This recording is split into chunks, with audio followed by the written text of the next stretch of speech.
किसी भी पार्टी में एमएलए जब चुनाव का फॉर्म भरता है उससे पहले वो पार्टी का सदस्य होना चाहिए कि नहीं होना चाहिए? बिना पार्टी के सदस्य का फॉर्म भर देता है। कई बार प्रोजेक्ट आ जाते हैं, मतलब अचानक ही उसी दिन वो पार्टी में घुसता है, फॉर्म भरता है पार्टी का, इसके बाद फॉर्म भरने जाएगा एमएलए का। तो कौन कौन जो पदाधिकारी हैं वो मंडल अधिकारी हैं।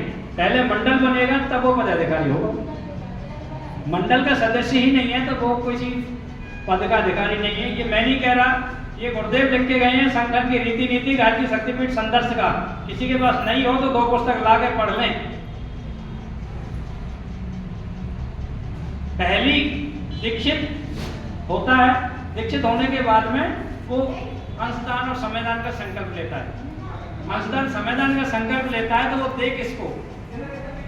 अंशदान तो उसके पास आया या समय उसके पास है, दे किसको? दीक्षा लेने के बाद में तब वो अपना मंडल बनाए और अपने यहीं उसको नियोजन करें। जरूर नहीं है शक्तिपीठ बना के जमा कराओ आप अंशदान, जब ही आप सदस्य रहेंगे। आप जिस जगह रह रहे हो वहाँ उसको खर्च करिए, टाइम को भी और पैसे को भी। जब आप खर्च करेंगे तो आपके एरिया में दिखेगा। घी बत्ती जलती है, नाम दीपक का होता है। जलती तो घी और बत्ती है ना, दीपक नहीं जलता। आप लोग जब अपने क्षेत्र में काम करेंगे नाम शक्तिपीठ का ही होगा। दूसरी बात, संगठन गुरुदेव ने 2 बनाई संविधान में, जैसे कार्यपालिका, न्यायपालिका और व्यवस्थापिका होती है। व्यवस्थापिका हमारा शांति कुंज है, एक नियम निर्देश बना देता है। गुरुदेव थे जिन्होंने नियम निर्देश बना दिए। गुरुदेव ने कार्यपालिका और व्यवस्थापिका का दोनों को शामिल करके एक संगठन बनाया है। 2 तरह के संगठन होता है। एक संगठन होता है जिसे शक्तिपीठ कहते हैं, विद्यापीठ, चरणपीठ या किसी तरह का एक कानूनी संगठन जो शक्तिपीठ के शांतिकुंज से लेकर के नीचे एक प्रज्ञा मंडल तक प्रत्येक व्यक्ति की कानूनी समस्या, वित्तीय समस्या, मिशन से प्राप्त होने वाली सूचनाओं के वितरण का कार्य करता है। उस कानूनी संगठन का नैतिक दायित्व होता है व्यवस्थित रसीदें उपलब्ध कराना। कैसे? अभी काम शालीमार गार्डन में तो हुआ, शांतिकुंज के निर्देशन में हो गया।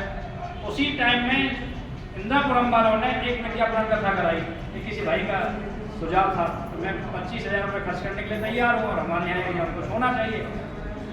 उसी जगह ने शांतिकुंज संपर्क किया। ट्रॉली इस पीरियड में नहीं थी, मुंबई उसमें एक चल रहा ट्रॉलियाँ 69 और 70 ट्रॉलियाँ शांतिकुंज से निकल चुकी थी। उनके रूटीन में कार्यक्रम आ ही नहीं रहा था। मथुरा से ट्रॉली बुलाई जिसने विज्ञापन कथा की। मथुरा को वो 25,000 जो भाई देना चाहता था वो भेंट दिलवाई। लेकिन कार्यक्रम तो केवल प्रज्ञापन ही तो नहीं था, गायत्री भजन इकट्ठे होते हैं तो यज्ञ भी हुआ, लोगों को जोड़ा भी गया, दीक्षाएं भी हुई और संस्कार भी हुए। ये यहाँ पत्रक रखा है, 1,07,000 रुपये इकट्ठा हुआ उस 25,000 के अलावा, वो तो डायरेक्ट ही है। और 5 दिन का कार्यक्रम हुआ, बढ़िया शानदार यज्ञ भी हुआ। कार्यकर्ताओं ने खूब कर लिया, लेकिन एक समस्या पैदा हो गई।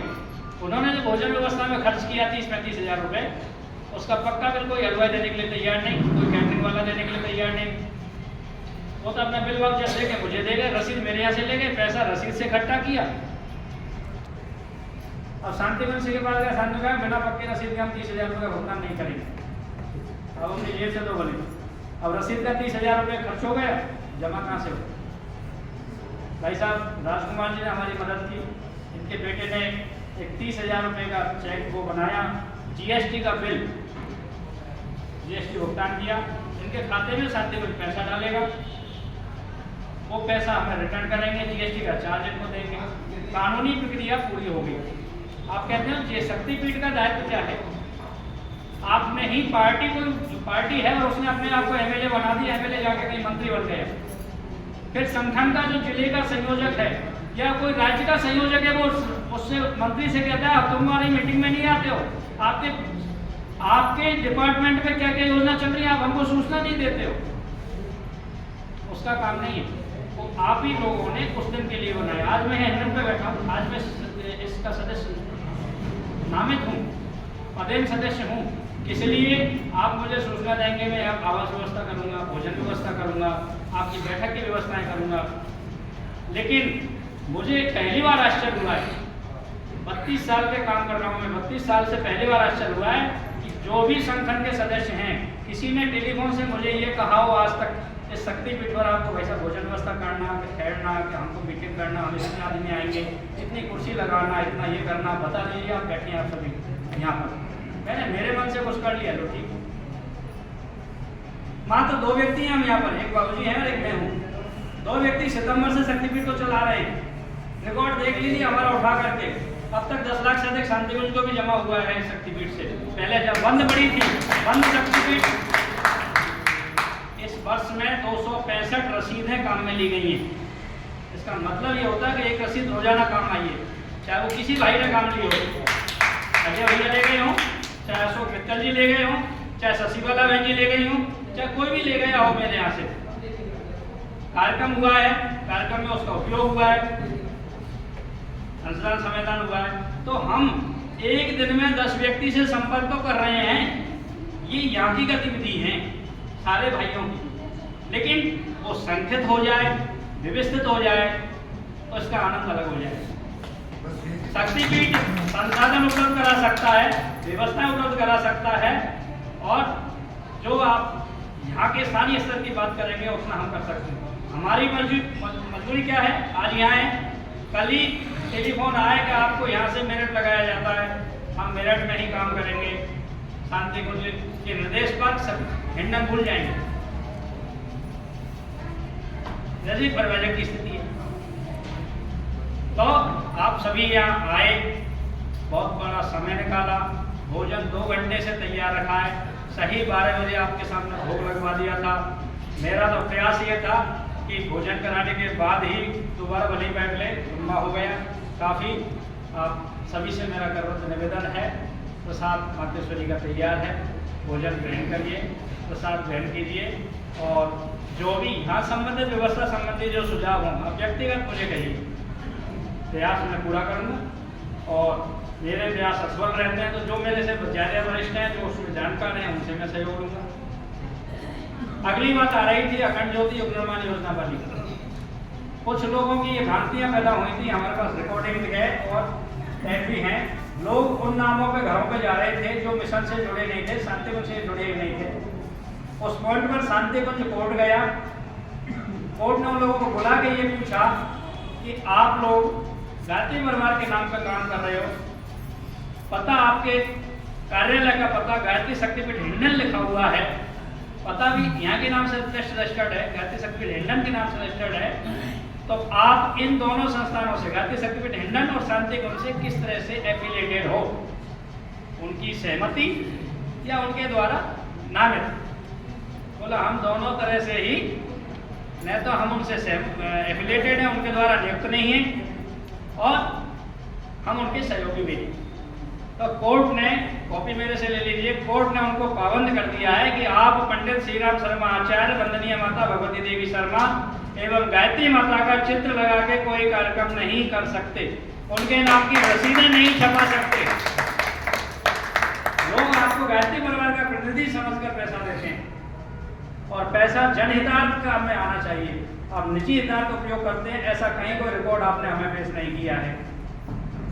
उस कारण से शांतिकुंज का निर्देश आया सारी अखंड ज्योतियों को शक्तिपीठ में मंगाया जाए, और शक्तिपीठ पर जो जो भाई वितरण करते हैं उनके यहाँ बंडल बना के भेज दिया जाए।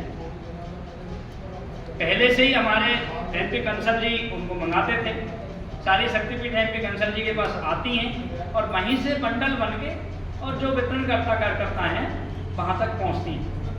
यदि किसी को उनमें रहने पहुँचने में कोई असुविधा महसूस हो रही हो तो हम सभी भाई बैठे एक दूसरे के सहयोग से उस व्यवस्था को और बनाने का प्रयास करेंगे। हो सकता है किसी की दूरी हो और असुविधाएं हो, आने जाने के संसाधन व्यवस्थित नहीं हो।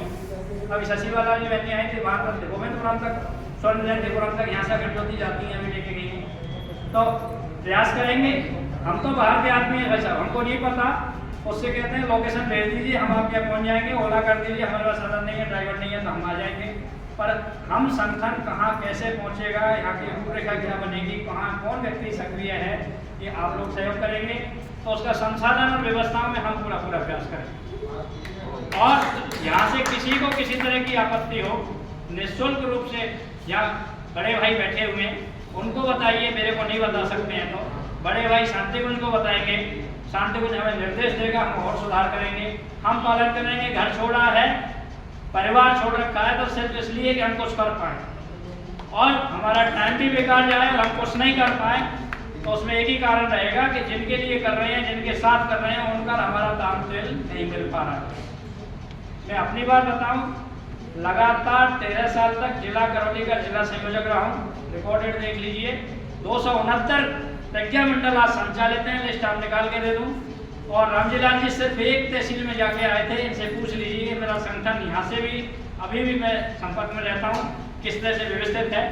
उसके बाद उपजोन प्रभारी मुझे बनाया था, 1 साल भरतपुर उपजोन प्रभारी रहा, अलवर, धौलपुर, करौली और भरतपुर 4 जिलों का मेंटेनेंस किया। फिर मुझे राज्य में ले लिया था, तो मैं अलवर से जाकर पुष्कर रहा पूरे राज्य स्तर पर, और राज्य स्तर पर 2 साल काम करने के बाद शांतिकुंज ने मुझे केंद्र में ले रखा है। जो शांतिकुंज का निर्देश है, मैं निरंतर पालना करने के लिए तैयार हूँ। आप सभी के सहयोग से शक्तिपीठ वापस वही स्थिति पाए, गाजियाबाद अपने आप में स्थिति पाए। गाजियाबाद इसलिए शांतिकुंज के लिए महत्वपूर्ण है, गाजियाबाद इसलिए हम आप सबके लिए महत्वपूर्ण है कि ये बॉर्डर है एनसीआर का। चुंगी पे कंट्रोल होगा तो संसाधन उपलब्ध हो जाएगा, तो चुंगी पे कंट्रोल लगा दो। पाकिस्तान भूखा इसलिए मरा कि चारों तरफ से उसका चुंगी लगा दी, वहाँ वो भी जाएगा तो दुबई से आएगा। सोच लीजिए आप, तो हम चुंगी को मजबूत करें तो क्या व्यवस्था बनेगी, सोचिए आप सभी से निवेदन है कि और भी कोई भाई बोलना चाहते हैं तो आइए, भोजन व्यवस्था तैयार। पधारिए, बहुत बहुत धन्यवाद।